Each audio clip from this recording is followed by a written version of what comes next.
बिस्मिल्लाहिर्रहमानिर्रहीम।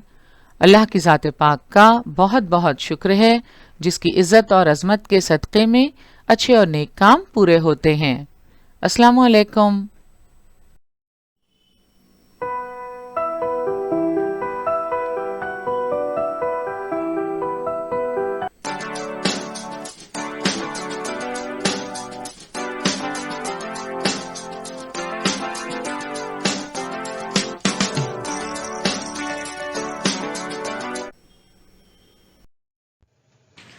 बृहन्मुंबई महानगर पालिका शिक्षण विभाग के तहत जारी वर्चुअल ट्रेनिंग सेंटर की जानिब से पेश होने वाले ई लर्निंग सेशन में आपका इस्तकबाल है। मैं हूं आपके मौलमा मैमुना शेख। तो आइए आपके तालीमी सिलसिले को आगे बढ़ाते हैं और शुरू करते हैं आज का हमारा सेशन। 9वीं जमात में तारीख के इस सेशन में हमारा आज का मौजू है तारीख के माखज़। सबक के अहम निकात पर एक नज़र डालते हैं।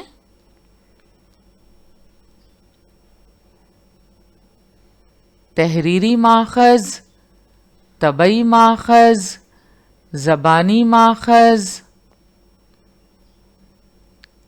और समई व बसरी माखज़। इस सबक में हम इनके मुताल्लिक़ मालूमात हासिल करेंगे।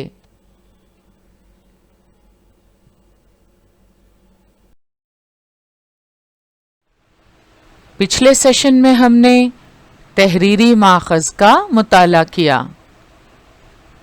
इस सेशन में हम तबई माखज़, ज़बानी माखज़ और समई व बसरी माखज़ के मुताल्लिक़ मालूमात हासिल करेंगे। तो शुरुआत करते हैं आज के सेशन की तबई माखज़ से। तबई माखज़ में शुमार होने वाले माखज़ आप स्क्रीन पर देख सकते हैं। इनमें सिक्के, इबादत गाहें, रोज़मर्रा इस्तेमाल की अशिया, सरकारी मोहर, जदीद अदारे, लिबास, अजायब घर और ज़ेवरात शामिल हैं। आज हम ख़ास तौर पर सिक्के और अजायब घर के मुतालिक तफसीली मालूमात हासिल करेंगे। सिक्के किस तरह तारीख़ के माखज़ के तौर पर हमारे काम आते हैं जानने की कोशिश करते हैं। सिक्कों और नोटों की बदलती छपाई की मदद से हम तारीख़ को समझ सकते हैं। नोटों को छापने की जिम्मेदारी रिज़र्व बैंक ऑफ इंडिया की होती है, जिसका सदर दफ्तर मुंबई में है। भारत में नोटों को छापने की जिम्मेदारी रिज़र्व बैंक ऑफ इंडिया की होती है, जिसका सदर दफ्तर मुंबई में है। ये कुछ सिक्के आप देख सकते हैं। इनमें कई सिक्के ऐसे हैं जो अब चलन में नहीं हैं। आप इन्हें देखकर बखूबी अंदाज़ा लगा सकते हैं कि इनमें इस्तेमाल की गई धातें मुख्तलिफ हैं। मुख्तलिफ शक्लों के ये सिक्के, इनमें मौज़ूआत का तनव्वुर भी पाया जाता है। 1950 से आज तक के सिक्के, उनमें इस्तेमाल की गई धातें, उनकी शक्ल, उनके मौज़ू का तनव्वुर, इन सब के मुताले से हम मासिर भारत के अहम मसाइल को समझ सकते हैं। मसलन आबादी पर काबू पाने का पैगाम देने वाले सिक्के, ज़राअत और किसानों की अहमियत बताने वाले सिक्के। तो सिक्कों की मदद से हम भारत के अहम मसाइल समझ सकते हैं। مختلف سماجی مسائل کو ظاہر کرتے ہوئے، سماجی پیغام دیتے ہوئے یہ سکے، ان میں بائیں طرف آپ دیکھ سکتے ہیں care for the girl child, دائیں طرف رورل ویمنز ایڈوانسمنٹ، اس کے علاوہ آبادی پر قابو پانے کا پیغام دینے والے سکے، زراعت اور کسانوں کی اہمیت بتانے والے سکے۔ تو اس طرح ان سکوں کے مطالعے سے ہم معاصر بھارت کے اہم مسائل سمجھ سکتے ہیں۔ تاریخ کے طبعی ماخذ میں سکوں کے علاوہ مختلف عمارتیں اور تعمیرات بھی شامل ہیں۔ جدید بھارت کی تاریخ کا عہد یورپی بالخصوص برطانوی حکومت اور دیسی ریاستوں کا دور تسلیم کیا جاتا ہے۔ اس دور میں مختلف عمارتیں، پل، سڑکیں، پانی کی سبیلیں، فوارے وغیرہ تعمیر کیے گئے۔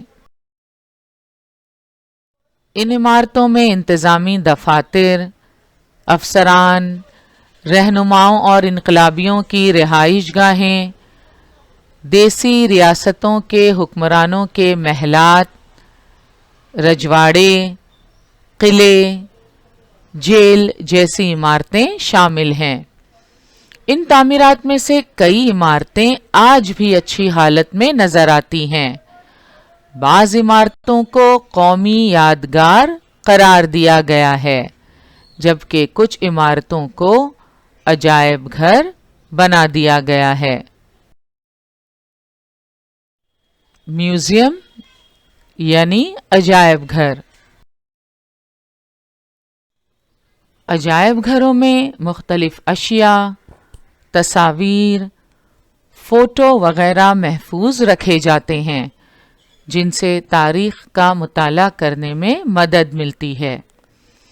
پونا کے آغا خان پیلس میں گاندھی میموریل میوزیم میں مہاتما گاندھی کے استعمال کی کئی چیزیں اور کاغذات دیکھنے کو ملتے ہیں۔ یہ ہے پونا کا آغا خان پیلس۔ اس پیلس میں گاندھی میموریل میوزیم میں مہاتما گاندھی کے استعمال کی کئی چیزیں اور کاغذات دیکھنے کو ملتے ہیں۔ بھارت کی تمام ریاستوں میں اس ریاست کی اپنی خصوصیات بتانے والے میوزیم قائم ہیں، جن کی وجہ سے ہم تاریخ کو سمجھ سکتے ہیں۔ آپ جانتے ہیں عجائب گھروں میں مختلف اشیاء، تصاویر، فوٹو وغیرہ محفوظ رکھے جاتے ہیں، جن سے ہمیں تاریخ کا مطالعہ کرنے میں مدد ملتی ہے۔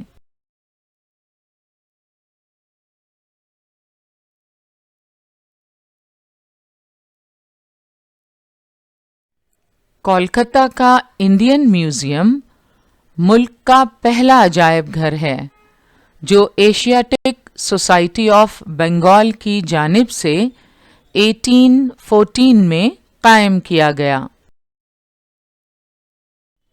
چنئی میں 1851 میں قائم کیا گیا گورنمنٹ میوزیم بھارت کا دوسرا عجائب گھر ہے۔ 1949 میں دلی میں قومی عجائب گھر نیشنل میوزیم قائم کیا گیا۔ بھارت کی تمام ریاستوں میں اس ریاست کی اپنی خصوصیات بتانے والے میوزیم قائم ہیں، جن کی وجہ سے ہم تاریخ کو سمجھ سکتے ہیں۔ اس کی ایک مثال ممبئی کا چھترپتی شیواجی مہاراج عجائب گھر ہے۔ سن 1904 میں मुंबई के कुछ मुअज़्ज़ज़ शहरियों ने यकजा होकर प्रिंस ऑफ वेल्स की भारत सैर की यादगार के तौर पर एक अजायब घर कायम करने का फैसला किया। नवंबर 1905 में इस अजायब घर की इमारत का संग बुनियाद रखा गया और इस अजायब घर का नाम Prince of Wales Museum of Western India रखा गया। 1998 में इस अजायब घर का नाम तब्दील करके छत्रपति शिवाजी महाराज अजायब घर रखा गया। पूना में रिजर्व बैंक ऑफ इंडिया का म्यूजियम कायम है। इस म्यूजियम के जरिए माशी लेन देन, तिजारत, नोटों की छपाई, रिजर्व बैंक ऑफ इंडिया के साबिक गवर्नर्स, इन सब के मुतालिक मालूमात हासिल होती है।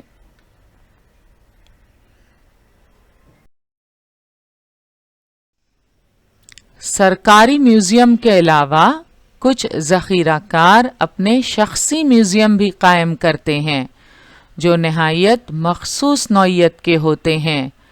मसलन सिक्कों, नोटों, मुख्तलिफ शक्लों और हजम की कंदीलें, सरोतों, क्रिकेट का सामान वगैरह। सरकारी म्यूजियम के अलावा कुछ ज़ख़ीराकार अपने ज़ाती म्यूजियम भी कायम करते हैं। कुछ लोगों का मशगला होता है मुख्तलिफ किस्म की चीज़ें जमा करना, सिक्के, नोट, डाक टिकट, क्रिकेट का सामान, नायाब पेंटिंग्स, ये सारी चीज़ें जमा करने का कुछ लोगों को शौक़ होता है और इस तरह उनके ज़ाती ज़ख़ीरे में इजाफ़ा होता चला जाता है और वो अपना शख्सी म्यूज़ियम कायम करते हैं। यहाँ आप देख सकते हैं कि किस तरह सिक्के कलेक्ट किए गए हैं और उनके नीचे मालूमात दर्ज है। तो कई लोगों को मुख्तलिफ सिक्के जमा करने का शौक़ होता है, मुख्तलिफ मुल्कों के सिक्के जमा करने का शौक़ होता है। सिक्कों के अलावा मुख्तलिफ ममालिक के करेंसी नोट जमा करना, ये भी एक मशगला है और धीरे धीरे उनके ज़ख़ीरे में इजाफ़ा होता चला जाता है। कुछ लोग आर्ट के नमूने जमा करने के शौकीन होते हैं। यहाँ आप देख सकते हैं मुख्तलिफ शक्ल और हजम की कंदीलें ज़ख़ीरा की गई हैं। नायाब पेंटिंग्स का कलेक्शन यहाँ हमें नज़र आ रहा है।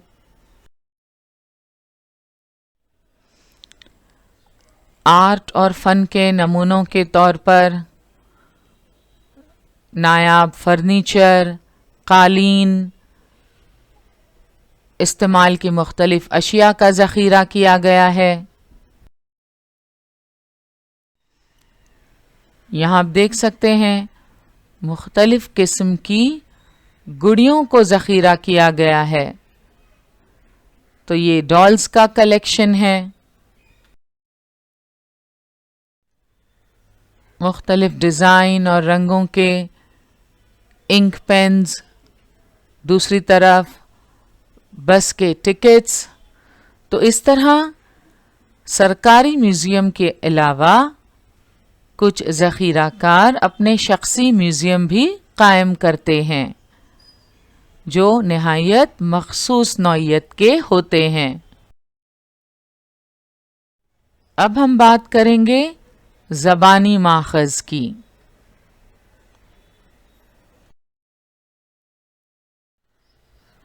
तारीख़ के ज़बानी माख़ज़ में लोक कथा, जिन्हें अंग्रेज़ी में फोक टेल्स कहते हैं, लोक गीत यानी फोक सॉन्ग्स, सरगुज़िश्त, श्लोक, अभंग, पुआड़े, कहावतें, ज़रबुल अमसाल, कहानियाँ, मिथ्स,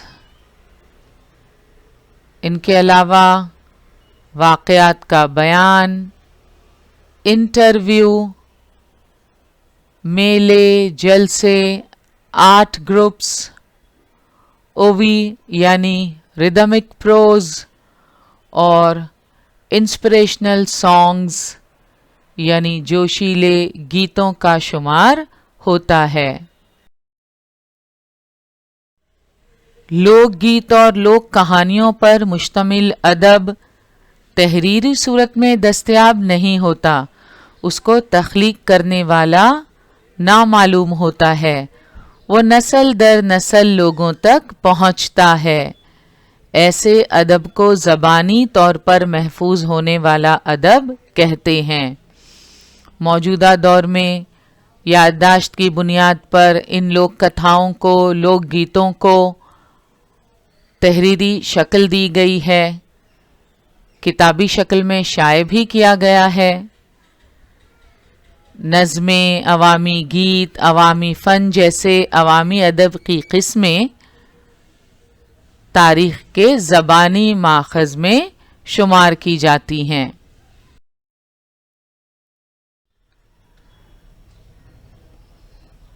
तहरीक आज़ादी के दौर में कई जोशीले गीत लिखे गए, उनमें से कई गीत आज तहरीरी शक्ल में मौजूद हैं, लेकिन कई गैर मतबूआ जोशीले गीत मुजाहिदीन आज़ादी को ज़बानी याद हैं।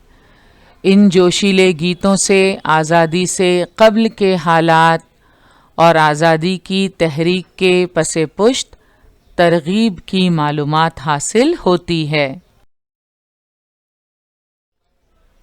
पुआड़े किसे कहते हैं? पुआड़े के ज़रिए तारीख़ी वाक़यात नीज़ किसी फ़र्द के कामों के बारे में मालूमात हासिल होती है। बरतानवी दौर में सन 1857 की जंग आज़ादी, मुख्तलिफ़ इनकलाबियों के दिलेराना कारनामों पर मबनी पुआड़े लिखे गए।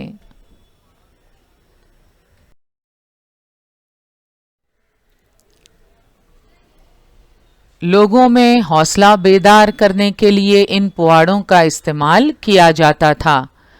जंग आज़ादी की तरह सत्यशोधक समाज ने पुआड़ों के ज़रिए पिछड़े तबके में बेदारी पैदा करने, मुत्तहदा महाराष्ट्र की जद्दोजहद जैसे वाक़यात पर मबनी पुआड़े लिखे हैं।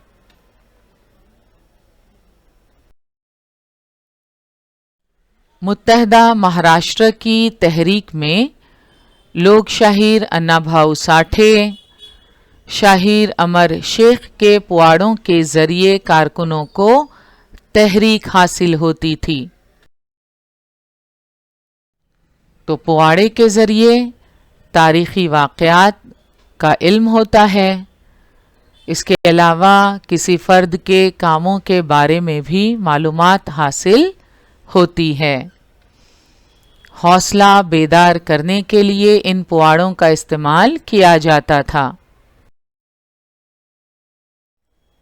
मुत्तहदा महाराष्ट्र की तहरीक में लोग शाहीर अन्नाभाऊ साठे और शाहीर अमर शेख के पुआड़े मशहूर हैं। इनके पुआड़ों के ज़रिए कारकुनों को तहरीक हासिल होती थी। अब हम बात करेंगे जदीद टेक्नोलॉजी पर मबनी तारीख़ के समई व बसरी माख़ज़ की। जदीद अहद में टेक्नोलॉजी की तरक्की की वजह से फ़ोटोग्राफ़ी, आवाज़ की रिकॉर्डिंग, फ़िल्म वग़ैरह फ़नून का इर्तिक़ा हुआ। इससे तैयार होने वाले फ़ोटो, रिकॉर्ड्स, फ़िल्म का इस्तेमाल तारीख़ के माख़ज़ के तौर पर किया जाता है।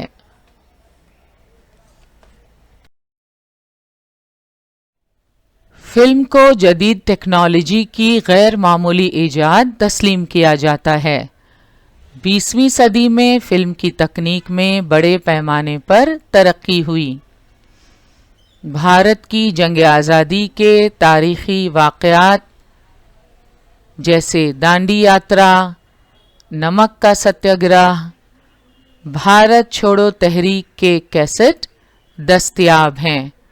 ان کیسٹوں کی وجہ سے وقوع پذیر واقعہ ہمیں جوں کا توں دیکھنے کو ملتا ہے۔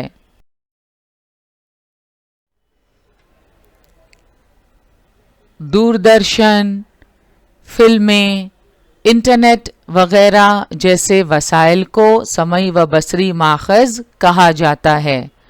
مختلف ملکی اور غیر ملکی چینلوں مثلاً ہسٹری چینل، ڈسکوری چینل وغیرہ سمعی و بصری ماخذ میں شامل ہیں۔ مختلف ملکی اور غیر ملکی چینلوں کے ذریعے تاریخی معلومات حاصل ہوتی ہے۔ ان میں ہسٹری چینل، ڈسکوری چینل اہمیت رکھتے ہیں۔ سمعی و بصری ماخذ کے تعلق سے اب ہم بات کریں گے film and television institute of India کی۔ بھارت سرکار نے عوامی تعلیم کے مقصد کے تحت پونا میں سن 1960 میں film and television institute of India نامی ادارہ قائم کیا۔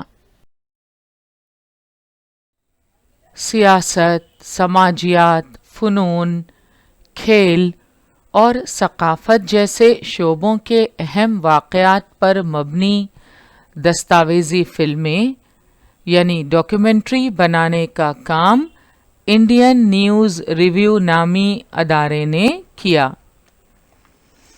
اس ادارے نے سماج کی قیادت کرنے والے افراد، ملک کے لیے خدمات پیش کرنے والے اشخاص اور اہم مقامات کی معلومات دینے والی بہت ساری دستاویزی فلمیں بنائی ہیں۔ جدید بھارت کی تاریخ کا مطالعہ کرنے کے لیے ان کا استعمال نہایت مفید ہے۔ اب تک ہم نے جدید بھارت کی تاریخ نویسی کے لیے مفید ماخذوں کا مطالعہ کیا ہے۔ 21ویں صدی میں تبدیلیوں کی رفتار اتنی تیز ہے کہ یہ ماخذ بھی کم پڑ رہے ہیں، لہٰذا نئے ماخذ سامنے آ رہے ہیں، مثلاً گھریلو ٹیلی فون سے موبائل تک۔ ایولیوشن آف ٹیلی فونز 1876 میں الیگزینڈر گراہم بیل کے ٹیلی فون ایجاد کرنے سے لے کر موجودہ دور میں موبائل فونز اور سمارٹ فونز تک ٹیلی فون کا یہ ارتقائی سفر کافی طویل ہے۔ اس سفر میں پیجر نامی ماخذ بھی وجود میں آیا تھا۔ یہ چھوٹا سا آلہ پیجر کہلاتا ہے۔ پیجر کا نام سنا ہے آپ نے؟ یہ چھوٹا سا آلہ پیغامات کی ترسیل کے لیے استعمال ہوتا تھا۔ اس میں عام ٹیلی فون اور موبائل فونز کی طرح گفتگو کرنا یا بات چیت کرنا تو ممکن نہیں تھا، مگر ایک پیجر سے دوسرے پیجر تک ٹائپ شدہ پیغامات کی ترسیل ممکن تھی۔ پیجر جتنی تیزی سے وجود میں آیا تھا اتنی ہی تیزی سے معدوم بھی ہو گیا، اور دھیرے دھیرے موبائل فونز عام ہوتے چلے گئے، اور اب تو اسمارٹ فونز کا زمانہ ہے۔ انٹرنیٹ پر موجود معلومات کا استعمال بھی تاریخ کے مطالعے کے لیے کیا جاتا ہے، لیکن معلومات کی صداقت کی توثیق کرنا ہوتی ہے۔ تاریخ کے تمام ماخذوں کی بنیاد پر مطالعہ کرنا نہایت آسان ہو گیا ہے۔ یہ ماخذ چونکہ جدید عہد سے تعلق رکھتے ہیں، اس لیے ان کی دستیابی بھی ممکن ہو گئی ہے۔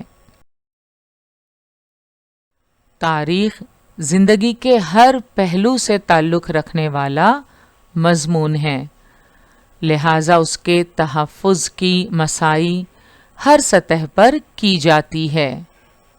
آئیے ہم بھی یہ کوشش کریں۔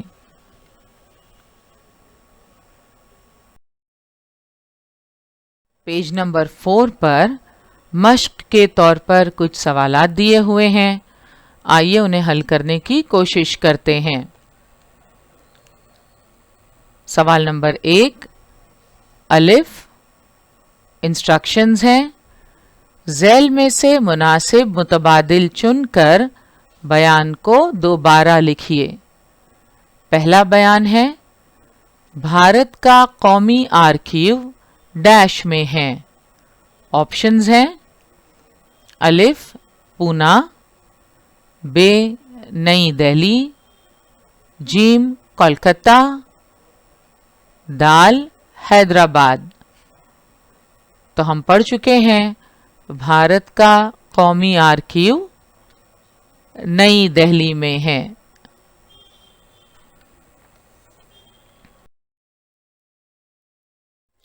دوسرا بیان ہے، سمعی و بصری ماخذ میں ڈیش کا شمار ہوتا ہے۔ آپشنز ہیں، الف اخبارات، ب دوردرشن، جیم آکاشوانی، دال رسائل۔ تو سمعی و بصری ماخذ میں ان میں سے کس کا شمار ہوتا ہے؟ دوردرشن۔ سمعی و بصری ماخذ میں دوردرشن کا شمار ہوتا ہے۔ تیسرا بیان ہے، طبعی ماخذ میں ڈیش کا شمار نہیں ہوتا۔ الف سکے، ب زیورات، جیم عمارات، اور چوتھا آپشن ہے کہاوت۔ تو بیان کو ذرا غور سے پڑھیے، طبعی ماخذ میں ڈیش کا شمار نہیں ہوتا۔ تو ان آپشنز میں کون سا ماخذ طبعی ماخذ نہیں ہے؟ سکے، زیورات، عمارات یہ طبعی ماخذ ہیں۔ کہاوت یہ زبانی ماخذ ہے۔ تو یہاں خالی جگہ میں ہم لکھیں گے کہاوت۔ طبعی ماخذ میں کہاوت کا شمار نہیں ہوتا۔ دوسری ہدایت ہے، مندرجہ ذیل میں سے غلط جوڑی پہچان کر لکھیے۔ تو یہاں 4 جوڑیاں دی ہوئی ہیں، ایک طرف اشخاص اور دوسری طرف خصوصیات۔ شخص کے نام کے سامنے اس کی خصوصیت درج ہے، تو کون سی جوڑی غلط ہے وہ آپ کو پہچاننی ہے۔ سب سے پہلے جال کوپر، ڈاک ٹکٹوں کے محقق، یہ جوڑی درست ہے، ہم پڑھ چکے ہیں جال کوپر ڈاک ٹکٹوں کے محقق۔ کسما گرج شاعر، تو کسما گرج مراٹھی کے مشہور شاعر، ان کی سالگرہ کا دن 27 فروری مراٹھی بھاشا دیوس کے طور پر منایا جاتا ہے، یہ جوڑی بھی درست ہے۔ تیسری جوڑی انا بھاؤ ساٹھے، ان کی خصوصیت لکھی ہے لوک شاہر، بالکل درست ہے۔ آخری جوڑی امر شیخ، تصویروں کا ذخیرہ کار، یہ جوڑی درست نہیں ہے۔ ہم پڑھ چکے ہیں انا بھاؤ ساٹھے اور امر شیخ کے پواڑوں کے ذریعے متحدہ مہاراشٹر کی تحریک کے کارکنوں کو تحریک حاصل ہوتی تھی۔ تو امر شیخ لوک شاہیر، یہ جوڑی غلط ہے۔ امر شیخ کے آگے لوک شاہیر لکھا ہونا چاہیے۔ آج کا ہمارا سیشن یہی مکمل ہوا۔ تاریخ کے ماخذ، اس سبق میں ہم نے جدید دور کی تاریخ کے ماخذ کے طور پر تحریری ماخذ، طبعی ماخذ، زبانی ماخذ اور سمعی و بصری ماخذ کا مطالعہ کیا۔ آج کا ہمارا سیشن یہی مکمل ہوا۔ انشاءاللہ اگلے سیشن میں ضرور ملیں گے۔ السلام علیکم۔